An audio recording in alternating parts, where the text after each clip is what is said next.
আমরা অলরেডি কাজ শুরু করে দিয়েছি, কিন্তু আপনাদেরকে জানানো অনেক দিনের প্রতীক্ষার পর আবারও আসছে বাংলাদেশের সবচেয়ে জনপ্রিয় সিজনাল নাটক ব্যাচেলর পয়েন্টের পঞ্চম কিস্তি।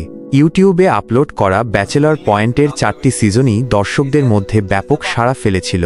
এই বিষয়ে নির্মাতা কাজল আরেফিন অমি বলেন, আমি দর্শকদের নিরাশ করব না, দর্শক যা চায় আমি তাই দেব। অমি, পলাশ, শিমুল সহ আরও অনেকের ফেসবুক পোস্টে একটি প্রশ্ন ঘুরপাক খাচ্ছে, দর্শক কোন নাটকটি আগে দেখতে চান, ফিমেল 5 নাকি ব্যাচেলর পয়েন্ট 5? দর্শকদের পছন্দের ওপর ভিত্তি করেই খুব শিগগির নতুন নাটকের ঘোষণা আসবে। কাজল আরেফিন অমির কাজ মানেই দর্শকের জন্য বাড়তি আনন্দ। তার নির্মিত নাটকে কমেডি থাকবে না, তা কি হয়? তার কাজ দর্শক পছন্দ করে। দর্শকদের প্রত্যাশা ব্যাচেলর পয়েন্টের নতুন কিস্তি যেন আগে আসে।